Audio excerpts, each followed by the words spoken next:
Okay, welcome everyone. Good afternoon. It's a special session at the conference, and it's a chance to hear from our award winners, Paula Goering Memorial Scholarship. And I worked very closely with Paula for many years, actually, on a number of projects. What I'll say is Paula was all about mentoring young people and was very good at it. So it's really a nice recognition of her. But I also think of our award winners, and I had the pleasure of putting together a selection committee and helping with the evaluation of the nominations, and we really had good nominations, and it heartens me to see the kind of work that's being done by our young people, and I say young because I'm getting there, I'm getting on with things here, but in terms of the kind of work that's being done in the sector, it's really impressive. Our two award winners this year are particularly impressive in terms of the work they're doing. What I'll do is just before the presentation, each of their presentations is introduce them. And maybe we'll start with Rachel. Are you good with starting first? Great. Okay, so Rachel is a graduate student at Simon Fraser University in British Columbia. But she also moonlights, I guess, as a regional coordinator of a big research project that's on aging in place. So it's important work. It's a topic now that's become pretty important in our systems. I come out of the community mental health field, and I do a lot of stuff around housing, and we think about aging in place a lot because it requires the right housing, it requires the right kind of supports if we're going to keep people in permanent housing.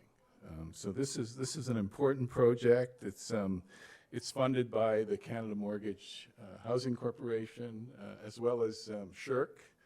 So it's a rigorous kind of project. And today she's going to tell us, I think, about a photo voice. Is it part of that project? Which is a very interesting methodology that she's going to tell us about.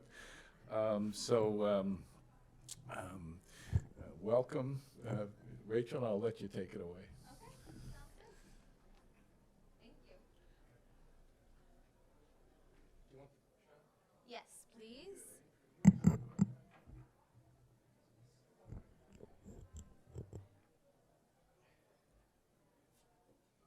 Thanks. Got the clicker, got everything. Okay, good afternoon, everybody. My name's Rochelle Patil, and I'm the Vancouver Regional Coordinator for the Aging in the Right Place project. I'd like to thank CAEH for the opportunity to present today on the key aspects of aging in the right place for older adults with lived experience of homelessness, a photo voice exploration. Before I begin, I'd like to acknowledge my amazing coworkers who supported this presentation, as well as the Aging in the Right Place team. Some who are here today, you can put your hands up if you want. They're great. And I just wanted to acknowledge the funding for this project from CMHC as well as SSHRC, known as SHRC. And this initiative is part of Canada's National Housing Strategy, created to support sector innovation and new housing solutions. And I also wanted to acknowledge with gratitude that I come from Vancouver here today, that I live, work, and play on the traditional unceded homelands of the Squamish, Musqueam, and Tsleil-Waututh nations. So what today will look like, clicker, that's right. What today will look like is I'll go over the objectives of the Aging in the Right Place project, Then I'll get into the backgrounds of what aging in the right place is and means. We'll get into the methodologies used, specifically photo voice, talk about the sample of participants, and then discuss emerging themes that came out of the photo voice analysis, and then I'll provide a conclusion. So, the objectives of the Aging in the Right Place project are to improve the shelter and housing options to make sure that they meet the unique, complex health and social needs of older persons with lived experience of homelessness, to evaluate promising practices of shelter and housing for older persons with lived experience that promote aging in the right place, so what that means for them, and to facilitate knowledge mobilization while increasing public awareness of older persons with lived experience and their perceptions of aging in the right place. Oh, sorry. Do tell me if I miss a slide. Okay. So, what aging in the right place means. It recognizes that secure and optimal housing should support an individual's unique vulnerabilities and lifestyles, and it depends on individual factors and considerations. Aging in the Right Place acknowledges that older persons with lived experience encounter a variety of challenges in accessing financial, social, and health resources. Programs offering senior-specific housing supports and enabling aging in the right place for older persons with lived experience of homelessness are limited and underexplored. The Aging in the Right Place project aims to explore programs that have been deemed as promising practices for older persons with lived experience to age in the right place across the housing continuum that I'll discuss in the next slide. And today I'll be sharing with you all how we utilize the photo voice method to better understand what aging in the right place means to older persons with lived experience at a temporary housing program in Metro Vancouver. So the Aging in the Right Place project, oops, oh, no, there we go, looks at the housing and shelter supports across the housing continuum, ranging from emergency housing to palliative care. The program that I'll be discussing today is a temporary housing program situated in Metro Vancouver, provided by Senior Services Society, which provides local and provincial programs and services to support vulnerable older adults to live as independently as possible. On the housing continuum here, the temporary housing program falls under the emergency, temporary, or transitional shelter housing with supports. It's important to note that this program is not emergency housing. It's not the same as a traditional shelter. This program provides a furnished by donation private apartment that are in 15 units in 4 different buildings as a temporary accommodation to older adults experiencing housing insecurity for 3 to 6 months, give or take, while they seek permanent housing with the support of the organization.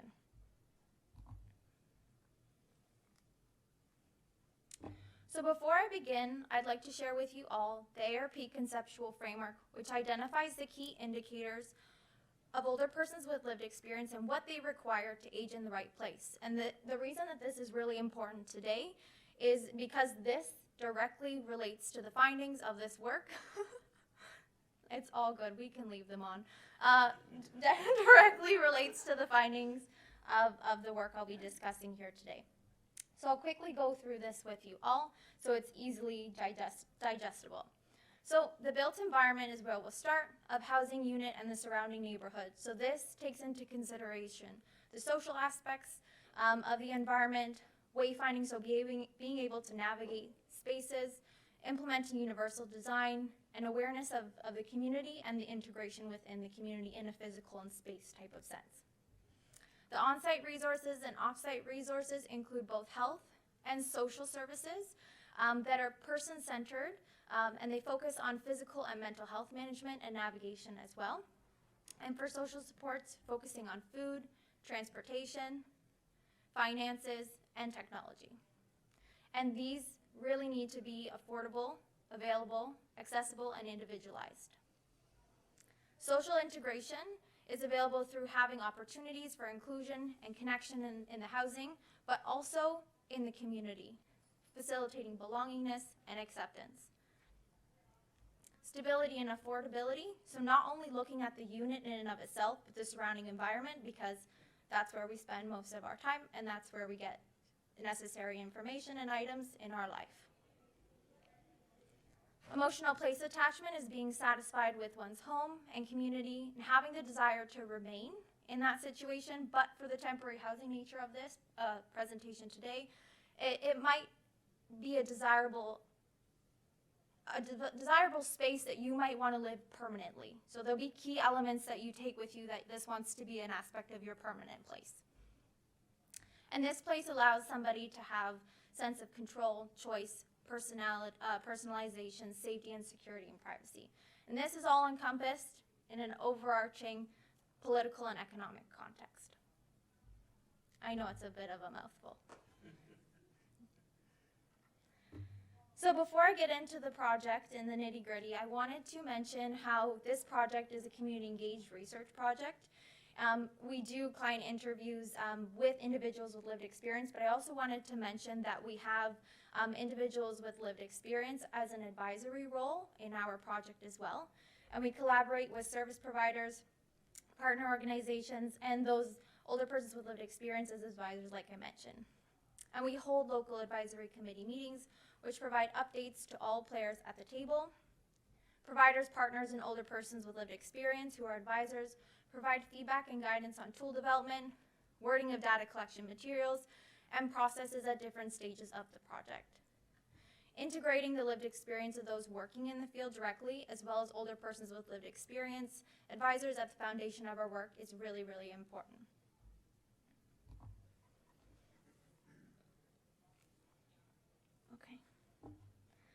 So for the project as a whole, I'm here to talk to you today about the photo voice method, but I also wanted to kind of ground the work and let you know what other data collection methods that we include in our project. So we typically start off with a document review. So that's looking at internal and external documents from the organizational level as well as the programmatic level. We do an environmental audit of the building in and of itself, looking at the surrounding area as well as in the residential unit, the interior and exterior of that building. And then we do provider interviews. So to get that staff and organizational perspective as well, along with that client and staff relationship.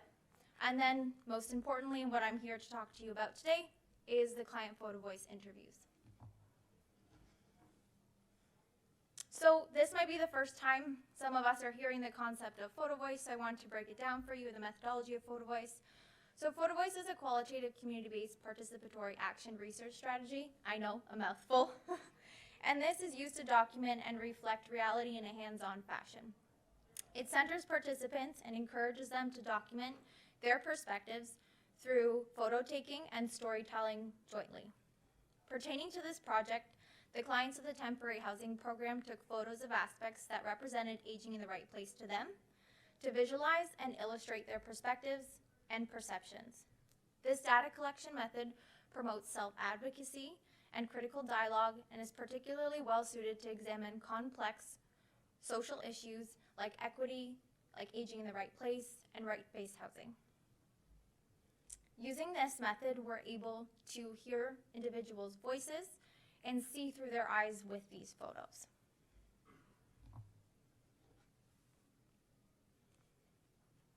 I should have the hang of this by now. Okay, there we go. So how we collected the data was there were 3 interview sessions that took place. The first 2 were really to build up a rapport with older persons with lived experience and really understand their pathway to where they are today, what brought them here, what kind of introductions happened along their life that brought them here, as well as their health and their social aspects as well.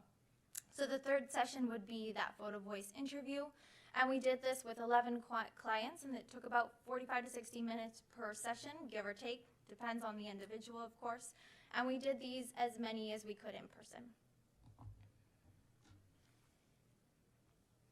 So what did our participants look like? We had a pretty even split, as even as it could be with 11 participants, between those who identified male and female. The ages ranged from 58 to 75, and our population was predominantly Caucasian. We had 1 Iranian and 1 Filipino person who identified that, but it's important to mention that we have kept this in mind when analyzing the information.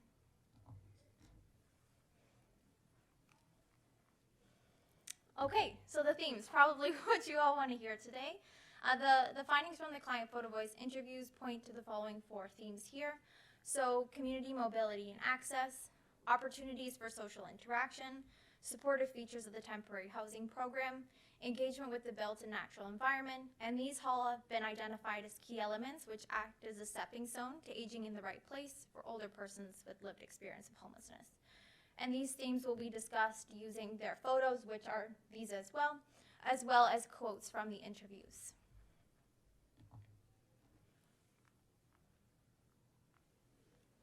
Okay, so to start off with mobility and access in the community. Public transportation was highlighted as a vehicle to access the community and contributes to aging in the right place for older persons with lived experience. Client 1 stated, "I don't have to go 20 blocks to get on the bus, right? And it's nice to be able to walk around and it's right there, right? So, and you know, it's nice to have instead of walking 2 or 3 blocks trying to find a bus stop." So it's not only the proximity of the stop to home, but it's the accessibility on that journey to venture to the bus stop from home, as well as that's a door to the community for them. That allows them to get out into the community in a very easy fashion. So client 3 states, "I just took the bus. It's essential to have a bus to get on, so people can leave if they don't have a car, and they can actually get on with a walker because I do. And the buses kneel, so you don't really need a ramp." So this is demonstrating that the public transportation, such as a bus, is an accessible form, even with somebody with a mobility aid, and they describe it as essential to have access to the community, and it allows them to leave. So it's a way for them to get out into the community with ease, and it's a facilitator of freedom to come and go independently as they choose.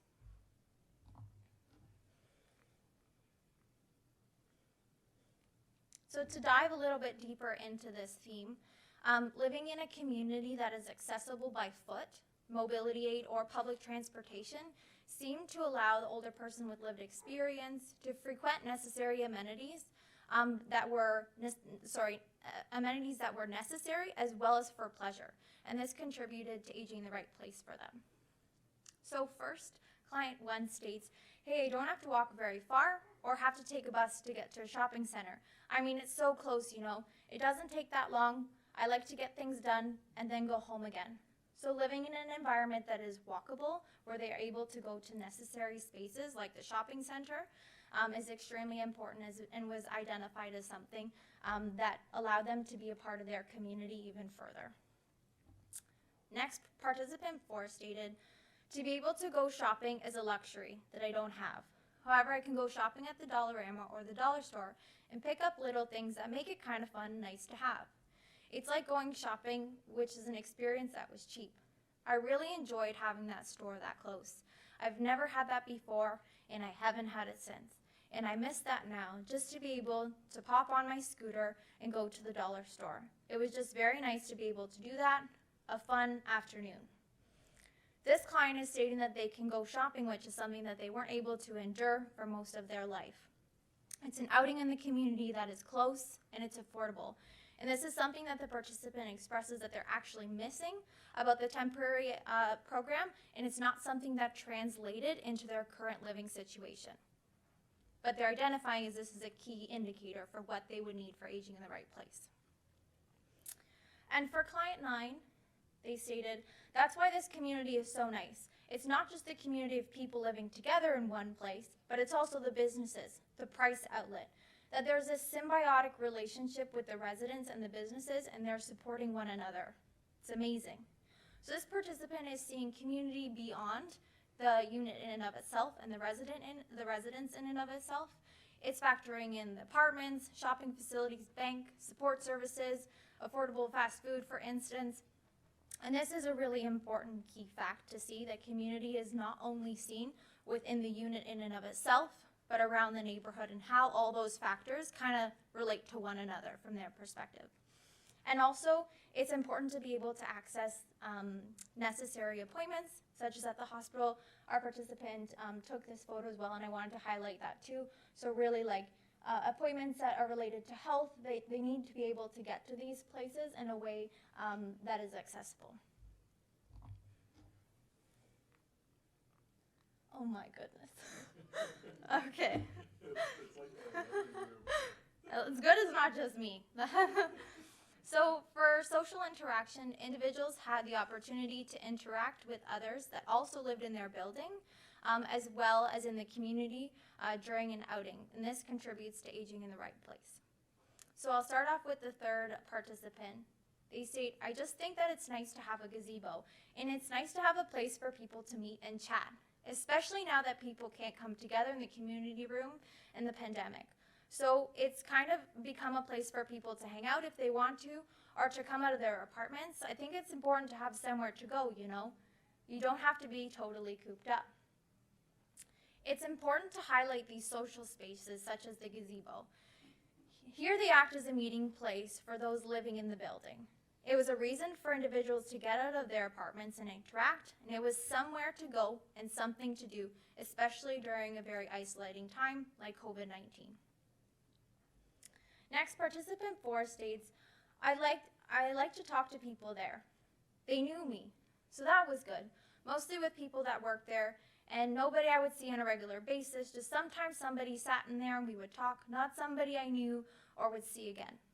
So this participant is explaining that the opportunity for social interaction takes place beyond the building itself and in the surrounding built environment, such as at a Dollarama. These outings aren't just enjoyable because individuals can afford things that they need or want, but there's an added layer of connection. However, I want to highlight and mention that these connections amongst individuals seem to be very surface level. They weren't interactions that were extremely deep-seated and deep-rooted and with an individual that they could open up to or share their experience per se. It was, that was avoided, honestly, quite honestly, in the data. However, something I really want to mention is the important role of the caseworkers that they were involved with. Those were the individuals who they opened up to. Those were the individuals that they had their deep connections with. And most individuals didn't take pictures of the caseworkers, for instance, but I wanted to highlight that because it did come up in other interviews, and it's something that we really need to keep in mind. Okay, let's do this. So the supportive nature of the program.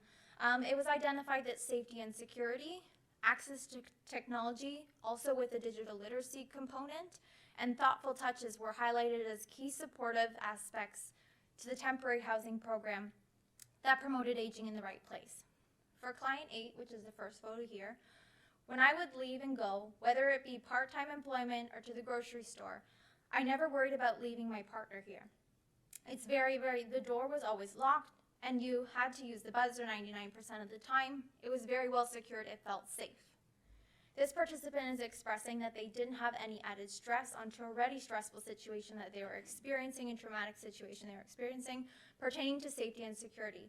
They were actually able to have peace of mind when leaving their place of residence in this temporary housing program. And this was a promoting factor. For participant 5, they state, I have access to my own computer, and then I was also given a tablet, so I have portable access as well to the internet and different programs which allow me to help look for housing. They allow me to connect with the world, and when you're going through trauma and you're homeless and things like that, you lose connection. It's a lot of grief involved. So I think with the internet, you can still stay connected to the world and feel like you're still part of it. It's like the world comes to you. Having access to technology, as well as digital literacy support, which came with this, allows participants to look for housing, but also stay included and connected, especially with individuals that they may have lost touch with before, and even just with the news, with daily activities that they want to be in close touch with. So it's kind of an outlet for that. And last participant 3 states, that's my bed and my little alcove. I just think it's nice. I figured it is nice to know that somebody actually cared about you, you know, making it look nice. It's not just functional, but it's going to look nice. This individual demonstrated that adding these caring touches that the temporary housing program provided and went beyond functionality made them feel cared for, and they took the time to actually make sure that they were comfortable and they weren't just putting them in a room or a space. I think it's really important to highlight here that because this is a temporary housing program, and it's obviously a temporary nature included there as well, that the support given must be transferable and translatable. So for technology, that's something that can be translated. That digital literacy piece, the aspect of feeling cared for as well as safe is something that's also transferable. But we also ran into some issues. For instance, there was a community garden at one of these sites, and individuals were like, why would I do that? I'm gonna be gone in 6 months. I won't even be able to have any fruit. I won't be able to share anything with the individuals in this building or even just eat it myself. So why would I do something like that? So I think it's really important to mention that any supports or any services in this type of context needs to be something that is translatable and transferable. Okay. So having the opportunity to engage with the natural and built environment, as older persons with lived experience choose, was demonstrated as a key aspect of aging in the right place for older persons with lived experience of homelessness. So participant 3 states, this is from my window, and there's a tree outside, and there's crows in the tree, actually in the evening, and I sit here at my computer, and my table looks out through the window, and across the way, beyond that, there's a little back road, and then it backs onto houses. You know, it's just nice to be able to look at trees rather than other houses. So this individual is describing that being surrounded by nature while inside the personal unit is just as important as being able to access nature in and of itself outside. It brings a sense of beauty and comfort in their space. And in addition, this large greenery acts as a privacy mechanism from other homes in an attractive way. Participant 5 states, even these short moments of connection, you know, they enrich our lives, you know, with strangers sometimes.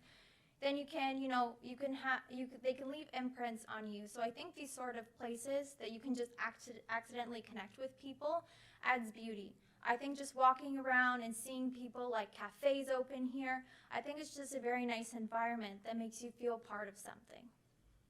So having access to these third places in the built environment presents opportunity for social interaction. Participants attend the place or space for a coffee or an outing, but sometimes this outing is paired with a social connection that is unexpected and that makes them feel part of something bigger. Lastly, participant 6 states, when I was living in the camper, like I said, I'd be away to kill time. So, go to the mall, hang around the food court. Yeah, it's like this, only now I don't have to be there and just be there because it's like this, only now I don't have to be there. I can just be there because I want to, not because I have to kill time. Well, it feels like I have more control over my life, right? I'm not forced to be somewhere I don't want to be. This participant is expressing interest and joy in going to explore the built environment based on personal choice and desire, not out of the force based on their living situation like it was before.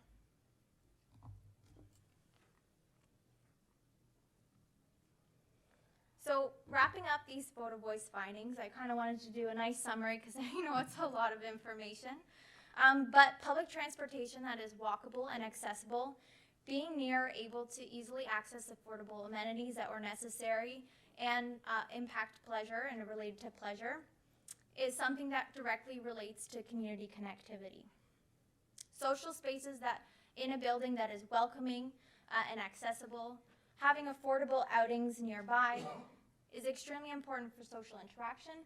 However, there is this missing piece of these deep-seated social connections with one's environment that I think we need to investigate and understand a little bit further. Safety and security, meeting clients where they're at, identifying small, thoughtful touches that bring dignity, having transferable skill and opportunities within the services that are provided are extremely supportive aspects of the temporary housing program. Being connected to nature inside and outside in an accessible fashion as a facilitator, as well as being able to venture to the built environment, as well as the natural environment out of mere desire allows for the expression of choice, freedom, and control. And you can probably see how these aspects are aligning with the framework here, so that's kind of why I wanted to put it there, and we'll probably be doing some investigation on that further with our analysis. So to conclude, Photo Voice provides an opportunity for older persons with lived experience to actively engage in research, tell their stories through visual representations, and reflect on what is important to age in the right place. It is essential that community organizations and individuals with lived experience are integral and advise research processes. The four emerging themes from the Photo Voice interviews can help bridge current gaps in knowledge and provide guidance to transform program practices related to housing for older persons with lived experience of homelessness by offering insight on the barriers and facilitators of aging in the right place. Thanks.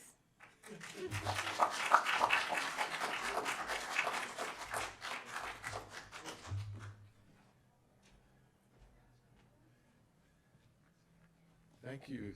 Thank you so much. It's Rochelle. I've been calling you Rachel because my daughter's name is Rachel, is it? Rochelle. But great presentation. It's so clear and so interesting. We've got some time for some questions. Yeah, we can. I mean, when it's fresh in people's minds, yeah. Senior citizen and working senior citizen with lived experience of homelessness while working as a senior citizen. Wow. And I didn't see any of the participants in this research who are working senior citizens. And as you know, in our demographics right now, we're seeing citizens here in Canada that will continue to work into their 80s and 90s, given that we can't retire. Yes. And I don't think this piece is being understood that much.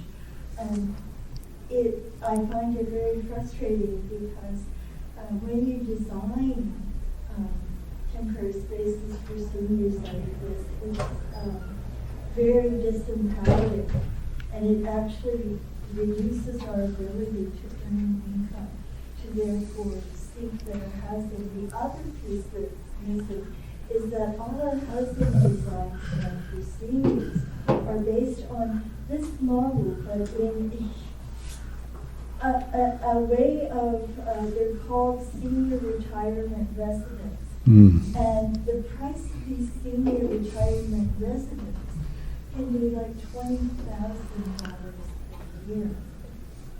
So that's the model of housing we're building for seniors. So, we're going to see an avalanche of seniors in Canada dropping into homelessness, even seniors who are lawyers, doctors, professionals, because nobody can afford $20,000 a year as a senior. Even when you're working, it was just undoable, unsustainable. So I think we have to start thinking about this to be able to deal with that avalanche as it's coming. Great. And also with the increasing arrival of people from other countries who also don't have housing. Great. No, thank you for those comments. Rochelle, do you want to say something? Yeah, sure. Thank you for bringing that up. There are very key issues that we are experiencing right now and will continue to experience if action is not taken. So thank you for bringing that up. I'd also like to mention that one of the participants were working part-time. However, most of the participants at this time were really just trying to get on their feet and weren't quite able to work at this time, something that they were planning on doing. It might not have been included in this, so I wanted to make sure that that was mentioned. And it is really a temporary situation for them, and you bring up some great points. However, this is a support that they were able to have at this time in order to not be homeless. So I think that that's something important to say as well. Yeah, great, thank you. Other questions, comments? Yep. I was just wondering, because it's all a very lived experience, which is fantastic. But you said, I guess, early on when you were developing it, you had some lived expertise advisors. Would that have been like a compensated advisor or board member who retires, or was it like a senior LE committee? That's a really good question. Sarah Canham, our PI for the project, can answer that question. And we also have a lived experience advisor here today, Chris. So maybe she can answer that question for you. Sorry, what was your, basically, what's your question? I was just wondering the model of lived expertise engaging in the development. Like, was it compensated, or were they board members, or were they like a volunteer advisory council? We were compensated. Yes. Yeah. I think that was the main question. Yeah. We were treated very well. Excellent. Awesome. Yeah, and then we have quite a vast range, and then we also have providers as well on the side of things in frontline work. Yeah. Great. Okay, a question over here? Yeah. Yeah, I have 2 questions. The first thing is, when we talk about older person, typically people think about seniors, right? But the needs don't necessarily start at 65. Right. So are there, better recommendations for the different ages for different programs? The second thing is, there's a lot of commonalities based on these experiences with other people, right? Yeah. Not just seniors. Yeah. People who live want to be in more walkable cities Yeah. with better places to socially interact, having affordable amenities. So what are some commonalities and also some unique perspectives that are for seniors or people with homelessness experience? Those are 2 very good questions. I'll answer the first one first, and then hopefully you remember the second one. So in this study, oh, yeah, good. Hello? Yeah. In this study, we include people from age 50 and over, as older persons with lived experience or experiencing homelessness tend to experience aging in different ways and quicker. So that's kind of the cutoff for the study, but we're quite flexible in that as well. And most of the programs actually function that way as well and take that into consideration, the promising practices that we work with. And your second point is correct, I think. Anyway, I think there's lots of alignment between not only older persons with lived experience of homelessness, but just people and how they want to age or how they want to navigate their neighborhoods or cities or places of residence. The reason that this project was developed and was created was because there's little to no research in this specific area looking from the older persons with lived experience perspective. So that's, I think, why there's that narrow focus, but that doesn't mean that others aren't feeling similar ways or experiencing similar things. This is just the population for this study for now. But yeah, that's great. Like the age-friendly, friendly cities, that whole aspect, there's, I think, lots of interrelations between that and what we found in this project. Good. Other questions, comments? I had a couple. One, I mean, I'm always intrigued by the photo voice methodology, and those were the pictures, that you showed, which was not really from us. Definitely no. Yes, yes. But I've known it more with. It's very popular working with youth, in photo voice. Young people really like taking pictures and talking about them. And I just wondered, how common is it with older people? That's a good question. And how do they respond to that? Yeah, that's a good question. I think it's becoming more common because we're trying to do more community-engaged research and more action participatory research, and this is a great method to facilitate that. So I think it's becoming more common, to answer the first aspect. The second aspect, there was great response. I think it's a really fun kind of activity, and it's very assets based, and we don't just go take photos of things. We sit down, we provide a camera if necessary, because these individuals may not have access to that. And we show them how to use the camera. We give an information booklet, so if they don't remember, my phone number's there, they can call me and I'll walk them through it. So it's not something that we just say, here, go ahead and do, but we also walk them through how to access the camera in and of itself as well. And so how many pictures, like what they have taken? Oh, lots. I think about some participants take about 20, because some people really love it. Like, yeah, sure. One even added like a theme of flowers in every single one of their photos, because they used to be an artist, and this was like a fantastic way for them to kind of jump into that again. Yeah. And then another one's just like maybe 5. They're like, I took what I could. I think I can say what I want to with these photos, but some people kind of tend to it more than others. But there's a range definitely, and I would say the minimum would be 5 and the maximum would be about 20. Okay. Yeah. Okay. And the other question I had was around this idea of temporary housing. Is it the idea that it's temporary with people moving to Permanent. permanent housing? Yeah, so it's really just like most of the participants were living precariously, or they were at risk of being homeless. So a lot of the time their renters or the landlord has just been like, I'm renovating this space, you've been here too long, I'm going to increase the rent to like 2 times the amount you were paying before, based on what it costs now, and so they have to flee. And this is a place for them to get stable, get supported, get all the basic needs, and then also get the support financially in order to take that next step to a permanent residence. The organization helps that take place. They're not on their own finding the permanent residence, but they do have to actively take part in that, and that's where the technology comes in as well. And how long would they be there? How long? Roughly from 3 to 6 months. During COVID, most participants took a little bit longer, but they don't just say like, hey, you gotta leave. That never took place to my understanding. It's a question of finding a place. Yeah. Good. Yeah. Okay. That's good. Any other questions, comments, anything? Yeah. Just a follow up on the methodology in terms of, it's kind of like a flow diagram, right? Do you have some of the type of things that you're wanting? Yeah, that's a good question. So at the end of the second interview, what we do is we walk through with them what this photo voice method will kind of look like, what they'll need to do with the camera, that sort of thing, and really just reiterate that we want to understand what aging in the right place means to you. So what are some key factors in your environment or through your day or how you're living your life that contribute to that? Can you take some photos of that are not people's faces for reasons? And we're going to talk about that. We're going to talk about what that means to you when you come back.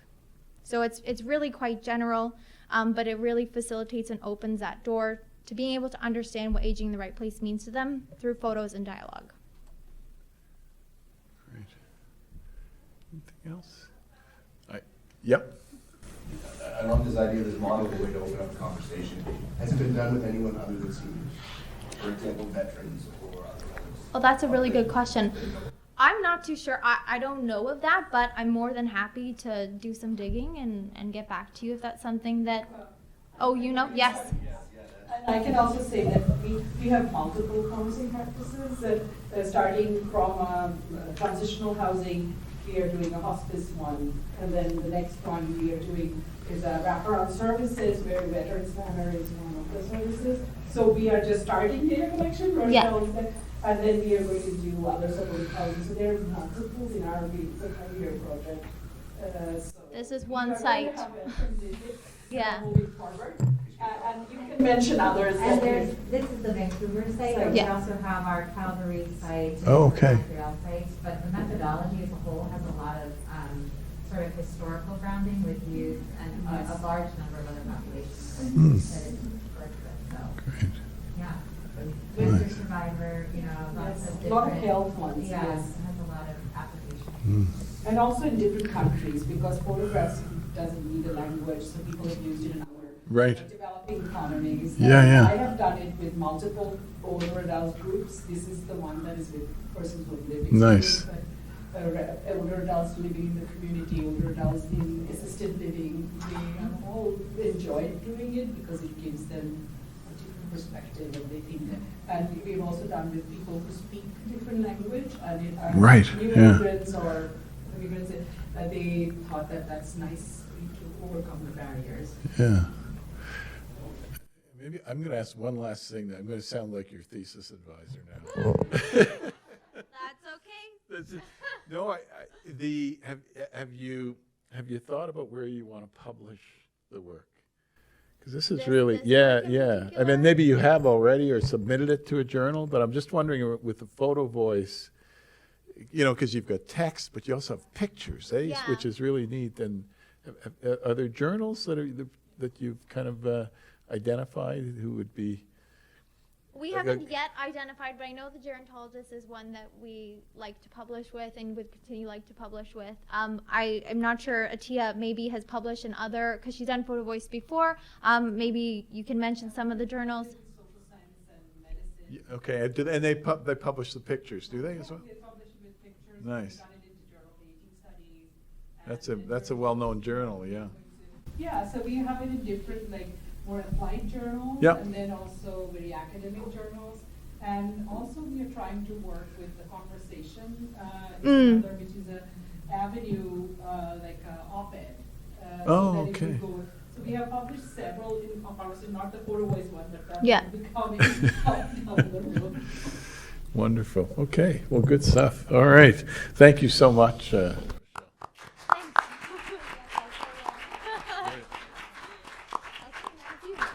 Okay, so our next presenter, Jason Weinberg, and Jason's the executive director of the Windsor Residence for Young Men. He's been working with children and youth, I guess almost 10 years now, or maybe more, so very dedicated. This is an interesting program that's got some really good outcomes. It's funny, during the break, I was talking to Stephen Gates, who does research on youth homelessness and getting youth housed, and he was showing me data from pit counts, Canadian pit counts, of how when you look at the history, the lifetime history, people say when they first became homeless, there was a spike, literally a spike of adolescence and young adulthood when people had their first episode of homelessness. So the kind of work that Jason's doing is so important, it's an agency that does a lot of different work, transitional housing, aftercare, outreach, life skill programming. And today he's going to talk to us, I think, about homelessness prevention, right, through life skills development. So take it away, Jason.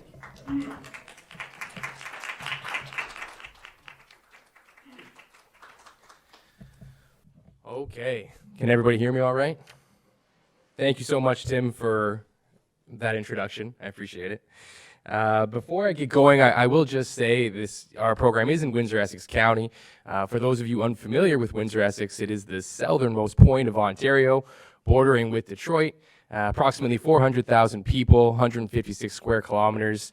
I would also like to acknowledge that while it's a traveled land, that we gather, well, we don't gather because we perform our program from there, but that this program is coming to you from the traditional territory of the Three Fires Confederacy of First Nations, comprised of the Ojibwe, the Ottawa, and the Potawatomi peoples. And so we're very grateful to be able to have this program operating out of Windsor-Essex, and really appreciate that we're able to live, work, and learn from there. So I will move on to the next slide. So again, I am the executive director at the Windsor Residence for Young Men. Look at Rochelle like, what's the trick? Yeah, I went back. We're good. Agenda's the right slide. So what I want to talk with everybody about today is not a spotlight on our organization, but some of the context into the lessons we've learned is going to be involved by describing the services we provide and why the program that we're going to be discussing may have value in other ways.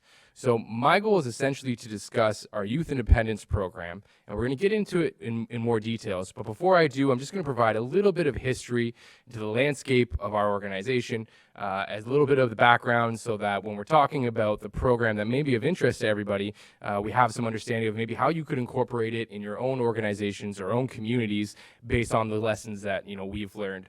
So first, we're going to give a little bit of a background talk about some of the programming that we have at the Windsor Residence for Young Men, and then we're going to get into the most important subject matter for today's sake, our Youth Independence Program, and how life skills and the curriculum-based style of learning can be used to achieve stabilization, to form partnerships, and to ensure that people are resilient when they exit from a transitional program or they're exiting out of homelessness. We really want to ensure that the placements people are getting are sustainable. They're permanent, and that they're resilient with the knowledge they need to be successful. And then I'll give a blueprint, a little bit about how we did it, why we did it. Feel free to take pictures. There's nothing proprietary here. I encourage you to hopefully anything you've learned you want to take, feel free. So that's what we're going to do today. And now I'll get into a bit of the background. I'm going to do my best to stay out of the weeds and only talk to what's most interesting to everybody, because I did Greg Goering, who's our founder, is kind of my mentor, so I have a little bit of that founder passion instilled into me out of years of working with him. So briefly, I would just like to explain that prior to our existence in 2012, there was nowhere for self-identified male youth between the ages of 16 to 24 to go. When they exited out of their parents' house, out of abusive situations, their options was the shelter. And the shelters provide wonderful work for so many people, but we know based on the data, the stories, the observations, that a young person who's already vulnerable and ends up in a shelter has a much more difficult time and less likelihood of success into achieving permanent housing, education, successful gainful employment. All of these things are reduced when we put a young person into a shelter. And that's what the community was doing prior to our existence. And it's not to say that that's exclusive to our community. These programs are absent in many areas. And what happened with us, Greg Goering is our founder, who was a defense lawyer for 40 years. Not really a housing-related person, but as a defense lawyer, he defended a lot of people who did bad, not because they were bad people, but because they were in bad, desperate situations. And after years and years of providing defense law to people, there was one situation where a mother who was a client of his was unable to house her son still, for valid reasons I won't be able to get into. That son had to go to the shelter. In the first night he was in the shelter, one of the older guys took him outside because he was not well received and put him in a coma. And that was kind of the straw that broke the camel's back for Greg to say, we have to do something different. This just doesn't work. I can't keep defending young men and watching hardship happen. So in 2000, he put a group together of our founding directors, investors, and it took him 12 years off the side of his desk to get our doors open. So we opened in 2012, very grassroots. I joined in 2016, so I'm going to speak more about from 2016 on and not those first 4 years of development. Where we're at today is providing transitional housing as the main thing we're doing. Everything else stems from that transitional housing program, essentially. And what we want to provide is a street-to-home approach. That's the way I like to frame it. We're identifying these people are experiencing homelessness or at risk of homelessness. We work with the schools, we work with the hospitals, we work with Children's Aid. People are identifying someone's in need, and we can bring them into housing in a rapid manner. Only very recently have we had any little bit of a wait list, because there was a lot of studies into how big of a capacity did we need to have. Up until this point, we've had the right amount of capacity, but we are getting to a little bit of a wait list. Nevertheless, it's about rapidly getting someone into a stable environment before prolonged homelessness, where things are likely going to go from bad to worse. So while they're in our program, the stability, the structure, and the routine, and the safe place is the main thing that's happening. And that's essentially just a good place to live. That's really not even the services we're providing. When we get into the more human-centric services, what we're doing, one is emotional support. While they're living with us, they're going through very difficult times. Sometimes we're also tearing them down. Some of them can have an inflated sense of what's possible, and we're trying to give reality checks. So emotionally, our staff every single day are providing lots of services in that manner. The second thing is life skills, which is essentially where the next program is going to come into play that we'll talk about in a few slides. Informally, we're teaching life skills as much as possible. I always like to tell the staff, we are gardeners planting seeds, and you don't know what's going to germinate, and it might be 2 years from now that that lesson comes to reality. But we've planted these life skills that are going to ensure somebody's tried to teach them, right? A lot of us take for granted the upbringing we had. There was a healthy adult in our lives who were telling us wrong from right, manners and etiquette, hygiene, and these things aren't instilled in everybody. So we want to make sure we're providing those life skills wherever we can. Lastly is intensive case, well, not lastly, thirdly, and then lastly, is intensive case management. And this is crucial because youth don't necessarily, not everyone, but generally speaking, possess the cognitive and emotional maturity to know what their needs are and how to access services for those needs. So we're doing needs assessments, providing appropriate referrals, but not point and click, hey, call that person, let's see what happens when, maybe you'll get counseling. We see it through.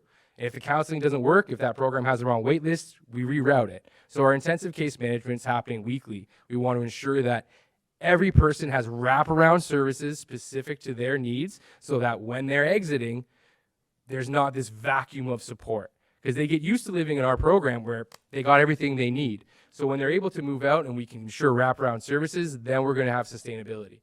So emotional support, life skills, and intensive case management are big, but lastly is discharge planning. And one of the things that we do differently than many agencies, in my opinion, is the first thing is family reunification where possible. And that doesn't necessarily mean the family they came from. It could be kinship, it could be older adults, it could be friends' family, but we want to help the family or the interested party in housing them create permanent, on board, on the level housing placements. We can work with Ontario Works, we can come up with roommate agreements, we can ensure if the family has issues about employment or anger or addictions, that we can put some services in place to mitigate that, then return them home once we've achieved that working with family. So we always look at family first. When family is not possible, then we're looking at independent living. When independent living is not possible, then we have to reroute to housing with supports. Generally speaking, we're working with low to moderate acuity who could live independently, but every once in a while, we recognize someone's not going to have that ability, and we have to look at what other placements are available. So that's our transitional housing program, which also has an apartment on the side of it for 2 beds. So we're very fortunate we can transition somebody from the more supportive atmosphere to something semi-independent where we can see how they're doing, what gaps might exist.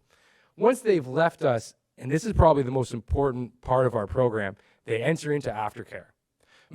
We've over 400 youth we've served in our organization, and every single one of them can call aftercare.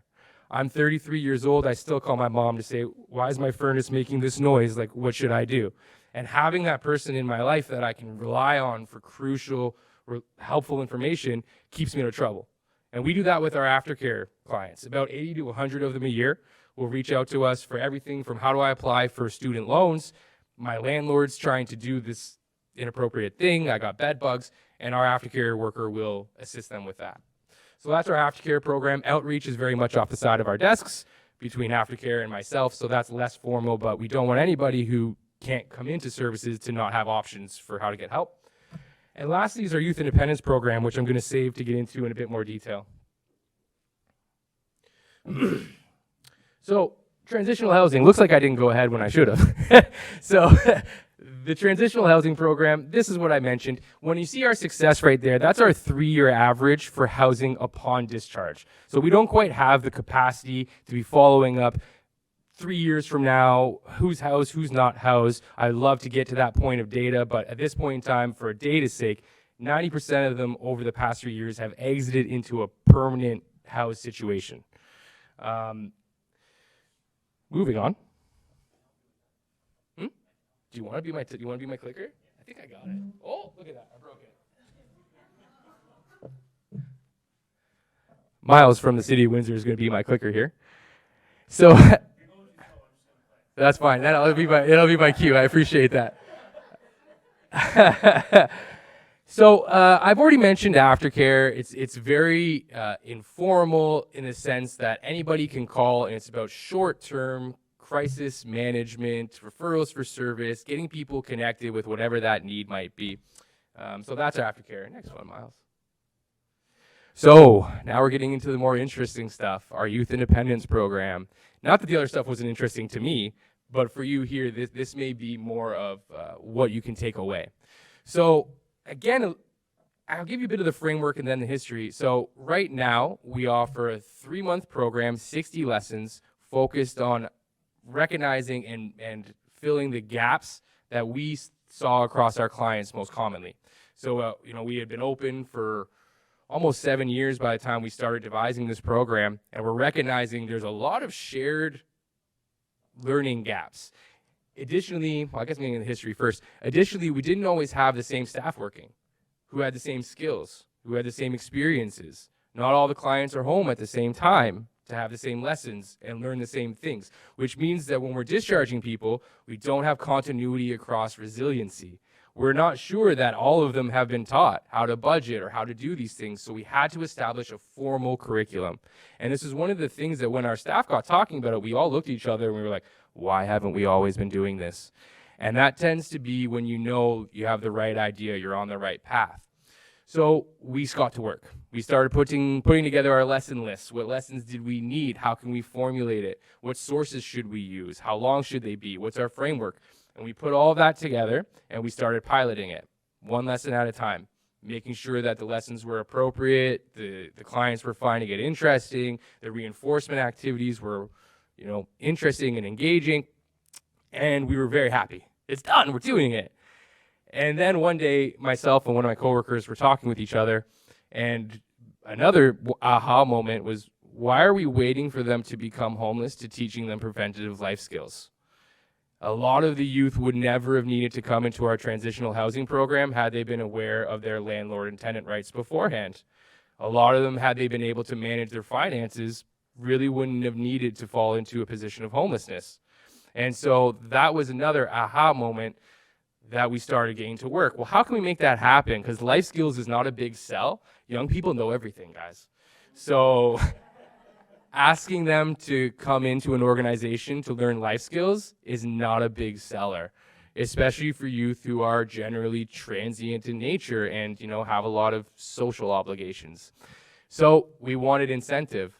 And one of our staff is familiar that you could get a school credit for driver's ed. And there's other ways that the school board is very flexible in trying to help people get credits.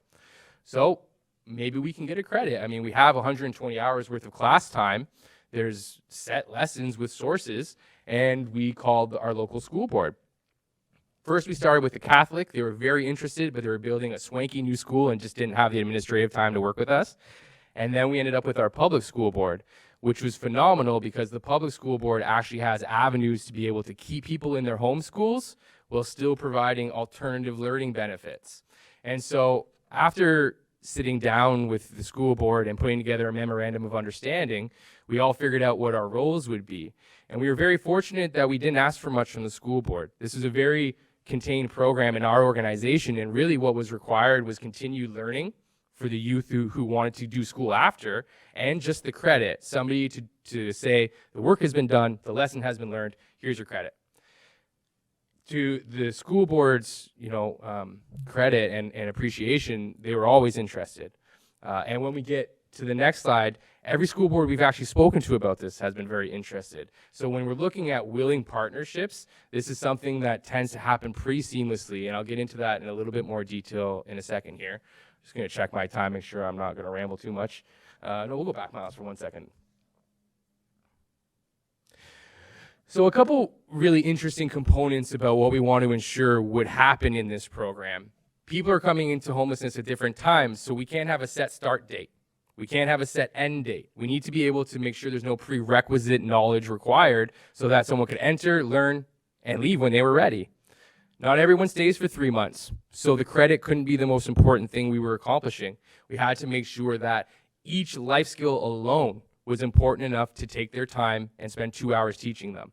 Collectively, hopefully would have a more robust, a more resilient individual who's gotten through all these experiences, can hopefully get a school credit, but our goal is one life skill at a time to reduce homelessness where possible and increase resiliency, right?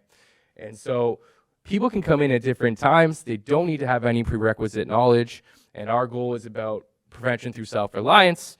Moving to the next slide. When we're looking at creating programs like these, I always think it's very important to focus on your objectives and not get distracted with other things. Because as you bring in partners, as you bring in advisors, as you're speaking with clients, wouldn't it be nice if everyone had a job? Wouldn't it be nice if everyone got credits? And wouldn't it be nice if everybody went to college after these things? And there's lots of wonderful priorities. And as an organization, we want to stay very focused on what is our goal. And our goal, as I had mentioned earlier, prevent homelessness through self-reliance. That's it. One life skill at a time. Everything else is gravy, but that's the main focus. Our second goal, and this is when we were fundamentally developing the curriculum, we were taking a look at how can we integrate the youth into community more. And although I'll speak about youth from my lens, I don't believe this is youth specific. I believe that most people who've entered into homelessness could benefit from some life skill training to ensure that what issues came up won't reoccur. I believe that most people experiencing homelessness likely don't feel connected to their community. And so when we're looking at how do we create that community context, our lessons involve going to the art gallery of Windsor, Essex, right? Now that may not seem in itself to be very strategic from a homelessness lens, but many of our youth, their free time is the issue that leads to potential problems. And so our Friday lessons, we have 12 lessons focused on recreation. 20% of the time of what we're teaching is based on rec, journaling. Not everything is board games, you know, but there is a fixated point with that. And so we really want to make sure they know where to go for fun, they know where to go for help, they feel proud of their community, and they know their community believes in them. And that's essentially a lot of what the second goal of ours is. The third goal, and one that people are most interested in when we're telling them about this program, but not of most interest to me, is getting people credits. I'm glad to get people credits. I'm glad to get people in school. That's wonderful. From an organization standpoint, it gives us a lot of credibility that the things that we're teaching have been embraced by the education sector. And I don't mean credibility with community citizens, although that can occur too. I mean with the residents. Like our clients, when we would try to teach them things before, could be resistant, but when it's coming from a structured, curriculum-focused, approved manner, we get better buy-in. They can feel that there was time and effort put into each lesson and there was purpose behind it. And that seems to result in their participation being much higher than historically we had seen with some of our more informal attempts, right? And so those are our three outcomes. Many other wonderful things can happen, but that's the focus for us. What I think is most interesting to be able to speak to all of you here today is one, to be able to boast about our program. It's wonderful, we're happy, but more importantly is how collaborative this is and how adaptable this is. So right away when we had announced to the community that we were going to be able to provide this program, and I also should acknowledge really quickly, COVID hit right at the beginning of our opening up this program to people who worked in our transitional housing facility, and we immediately had to stop doing that, and we have not been able to since continue. So although the prevention focus, we really want to ensure the clients we're teaching in this program do reside in our transitional housing program for the most part, okay? So when we were announcing to the community that we were doing this, one of our local partners called The Bridge came to us, the executive director, and she was like, I must have this program.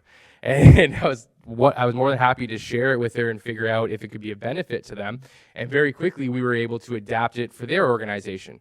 It got approved for the same school board for them, so that was very easily to transition it. The Bridge is in the county.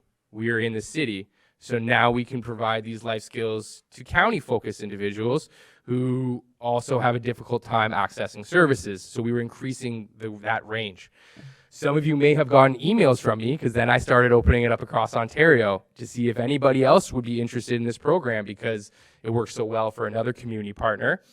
The YWCA in St. Thomas Elgin, where if you're listening, hi, they decided they would like to come on board and see if they could adapt this program to their community.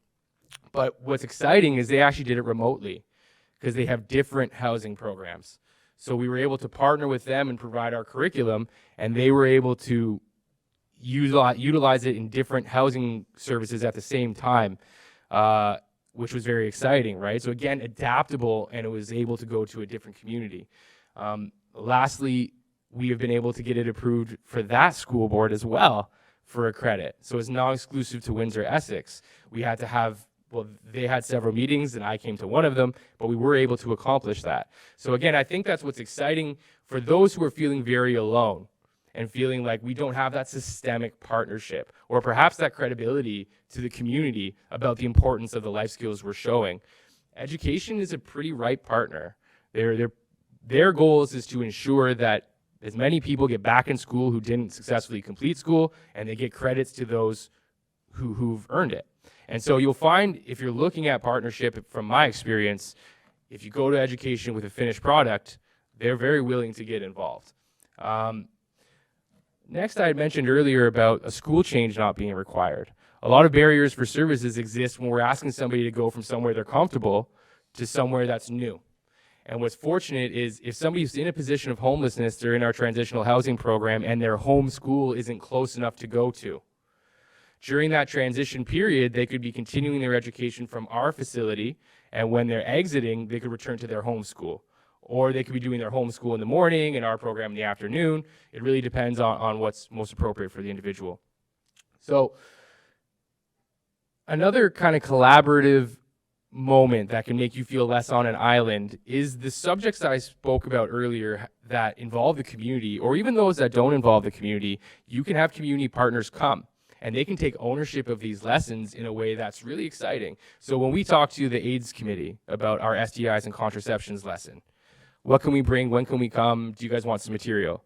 When we talk to, family services about our healthy relationships programs, they're more than happy to provide whatever sort of brochures or things that can be involved. So from really informal, here's some material, this will help, to more formal, I'm going to come speak and I'll present that to your clients. These subjects can really help increase the partnerships that are happening. And sometimes those little partnerships, I'll come present at your organization, lead to more formal, grant-oriented or MOU-oriented kind of, hey, why don't we work together more? And so I think this is a nice bridging relationships curriculum that can exist for the other communities here. And then lastly, I had mentioned this already, but when people are exiting back from homelessness and they don't feel connected to the community that they're residing in, there tends to be resentment or feelings of I don't belong. And that sense of belongingness, we know from Maslow's hierarchy and many other theories, that if you don't feel like you belong, you're going to have a difficult time preserving that sense of well-being. And so in addition to making sure that the AIDS committee can come talk about contraceptions, we're getting out to, like I mentioned, the art gallery, or we're going to historical monuments of Windsor to make people feel that pride that I had spoken about before. So next slide, Miles. So you see how I'm doing on time, and briefly check my notes.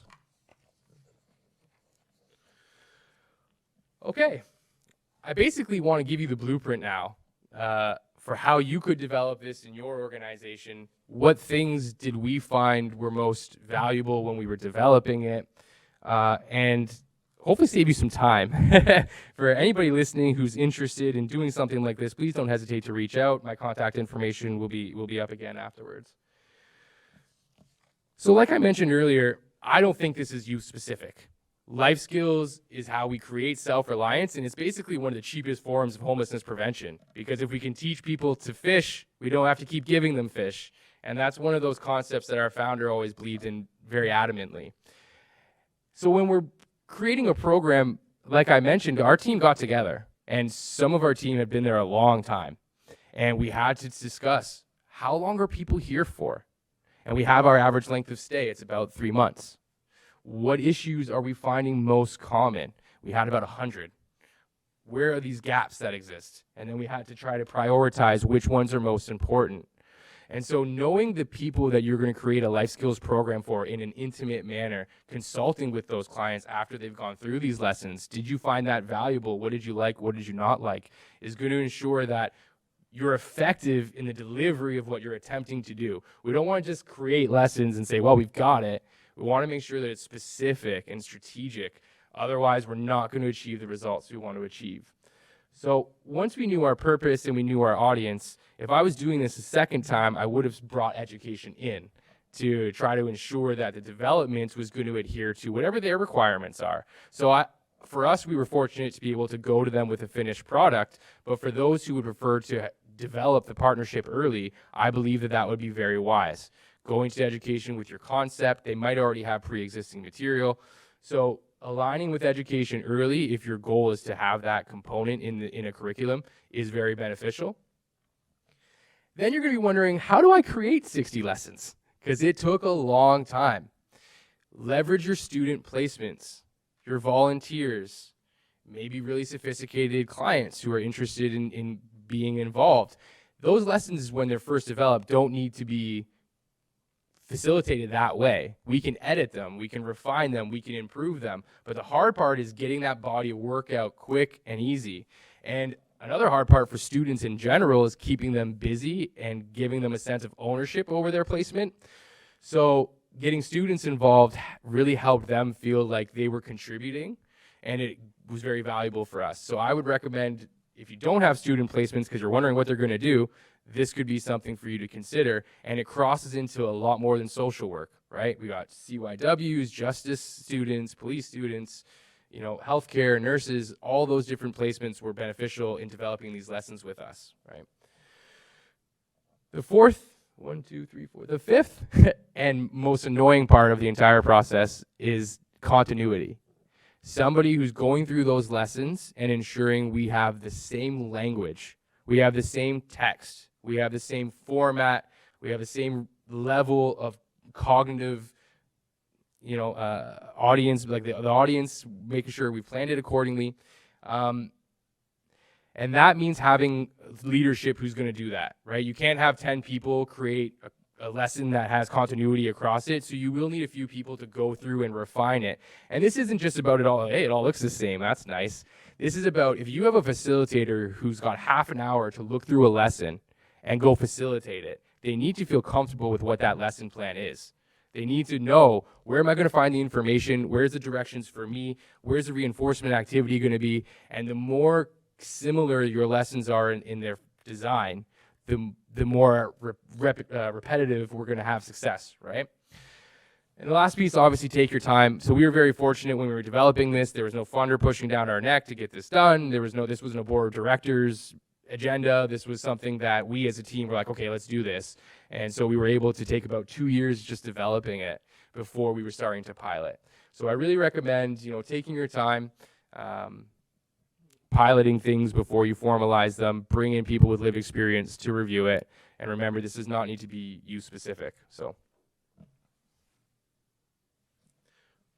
okay, I'm good. I'm doing good on time. So I'll have a couple minutes for questions. This is the last slide. So, this is more of a pet peeve and probably maybe beneath some of you wonderful professionals here. But I do find, in my experience with lesson facilitation, that the framework doesn't always go the way it should to ensure that it's appropriate for your students or the people in the setting. So when we're developing a lesson, I talked about continuity. This was my framework for every single lesson. Every lesson should be introduced. Sometimes people will just be like, so today we're talking about self-esteem, and then they'll get into it. But we haven't talked about, why does self-esteem matter to the audience in the room and the individuals, not just the demographic, right? So we really want to introduce the subject specific to them and then test their knowledge. And that's 1A, 1B. Because if I'm going to demean my clients, and they're going to be upset with me if I say, so tell me about STIs and contraceptions. And they know every one of them. And then I'm like, let's still teach it. We want to make sure that we're testing their knowledge and that our lessons have the ability to be modified from the facilitator. And so that's why we're testing early in each lesson. Then we're teaching it. That's the most simple part of it, and that's the meat. We're teaching whatever that required information is. 4 is something also missed very often. Discussion amongst the group is how they're going to have peer-led support. They're going to build on each other's successes. So make sure you're providing those discussion opportunities that aren't just, you know, an activity. It's something that's creating meaning and healthy discussion. 5 and 6 also often missed. We want to make sure it's practical. So if we talk about professional attire, then we're going to tie a tie. That's going to happen at the end of the lesson. If we're talking about transportation, we ride the bus and we take them out and we show them how the bus stop works, and then we go. And so every single lesson we have has a reinforcement activity. When there's not something so practical, we try to make sure it's discussion focused. Crosswords don't count. Word searches don't count. I do not recommend using those sorts of things for reinforcement activities. And lastly, a conclusion, very simply, sometimes people will finish an activity and be like, okay, lesson done. Good job, everyone. It's important that you connect the dots. A to B to C. Then we talked about D because it equals E. And if we connect those dots, then we can ensure that we've achieved whatever our lesson goal was for that day. Last slide, Miles. So, in conclusion, life skills are an integral part of preventing future homelessness. So if you're not incorporating life skills into your services, I would recommend taking a look at that and figuring out why not and how to do so. It can be done informally, and it probably already is if you're not aware of it. But the formal style of life skills will ensure your clients all receive the same potential to be resilient when they're leaving, when they're exiting into, a housed position. If you can create a curriculum that's formal, education's a very wonderful partner that you can probably bring into it and create an opportunity for people to have streamlined enrollment for school and to get school ready or work ready. Because again, when someone's coming from a position of homelessness, I can't just say, get a job now. And after 3 months of learning life skills in the afternoon, they almost always ask, okay, what's next? And that creates momentum and stability and resiliency. And in summary, that's my presentation.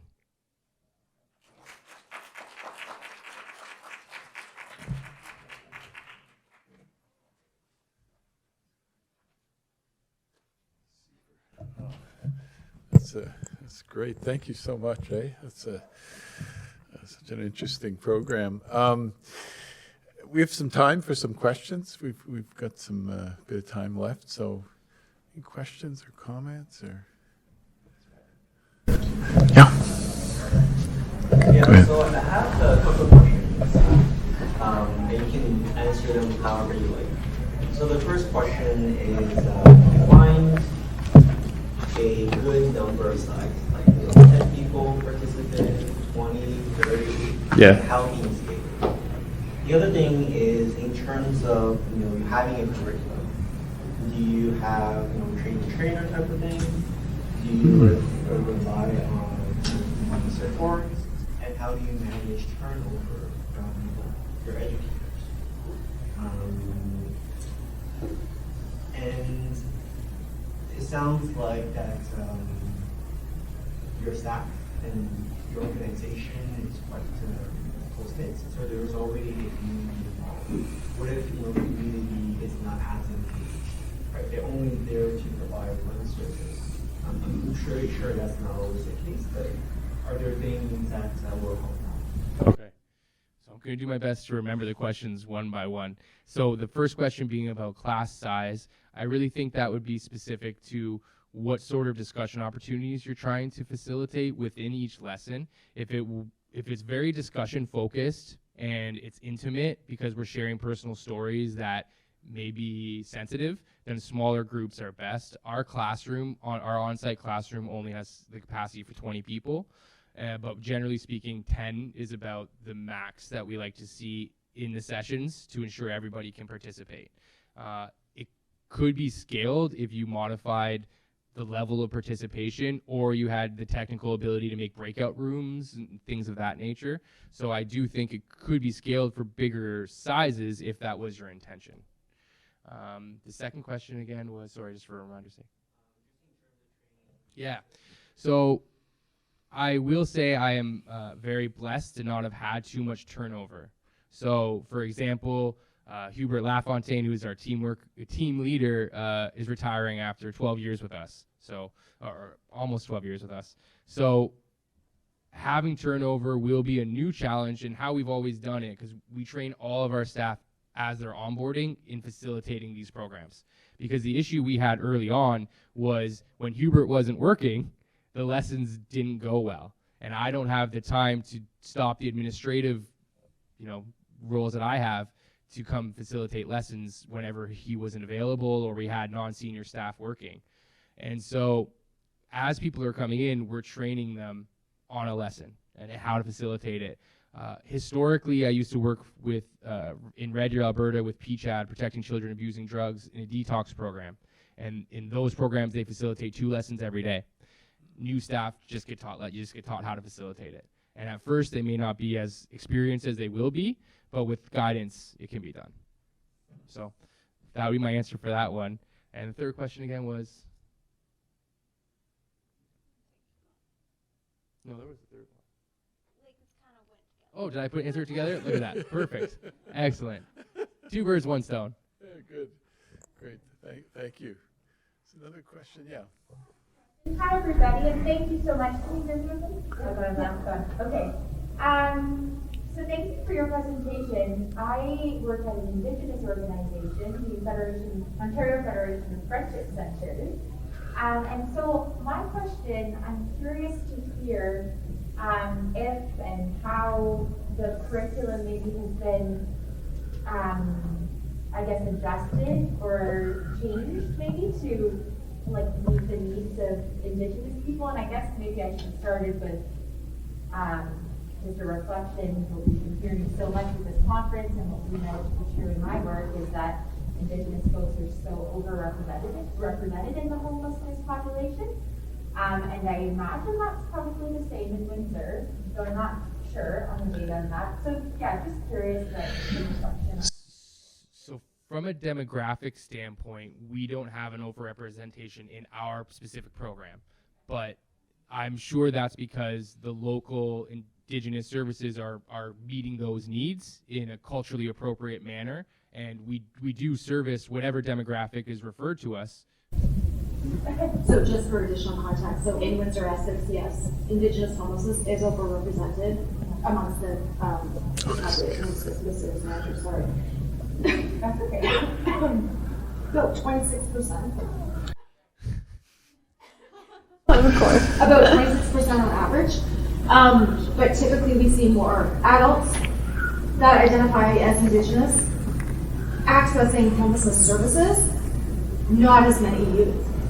So what I do suspect is that they are not accessing traditional or mainstream homelessness services, but they are coming into the system later in life as adults, typically chronic, with compounded disease. So, there may be ways that we can start to work through that, like with our friendship center and SOHAC and things of that nature. But I would say on a straight and narrow, we don't typically see those youth until later on. So interesting. Thank you so much. You're welcome. Thank you, Kelly. Other questions? Any? Jason, I've got a question. Oh, are the tough ones coming now? No, I with training programs, the issue of evaluating them how do you do that with this program? So every one of our clients who participates does an evaluation upon discharge of both our transitional housing and our youth independence programs, and then we basically look at what their feedback is as to what our evaluation is. So when the clients are identifying the lessons were appropriate, they were helpful, it provided them what they needed, then we're feeling very confident we're on the right path. So the client feedback and the surveys that we complete is how we evaluate. Okay, excellent. That's great. And then the other question I had, because I agree with you, the business of when you have a winning program, you want to disseminate it, and we don't do enough of that, in the community sector. And I wondered, do you have a toolkit, or how do you disseminate it? How do you get it out into the field? And it's great you being here and telling people about it and so on. So we've only have 2 partners who we brought on in order to adapt it, and both agreed to a licensing situation. Okay. So they licensed use of the program, and through that license was training from myself for their team. I believe it was about 20 hours of training that was guaranteed for their team from myself to go over, because we also provide our stat sheets, our surveys, like the entire administrative makeup of how we run the program through the license, and it's a very nominal fee. Like the intention was not to make money, but just to be able to provide them For sure. what they needed and to compensate for my time and the things that we would be doing to make it work. And so that's how we've made that work thus far. Nice. Training the organizations as per their desire, right? So they bring in the people they want to participate in the training, and then they go from there. Nice. So that's great. That's great. And it's, I know and you've probably looked at the Housing First model for youth, and I could see this kind of training program would fit quite well, because it's different than adults, with all the developmental kind of demands and needs. And everything's compounded over the past few years because so many milestones were missed. Like think of all the lessons you learned from prom or getting locked in a locker or playing on the soccer team or whatever happened, gone. And so we are seeing more need for a program like this to catch them up from missed milestones as much as very, poor upbringings sometimes. So. Great. Well, thank you. Well, this has been a great session. Thanks to both of you, Rochelle and Jason, for great presentations. And I know Paula would be honored by these presentations. So, and thank you, everyone, for coming. Thanks so much.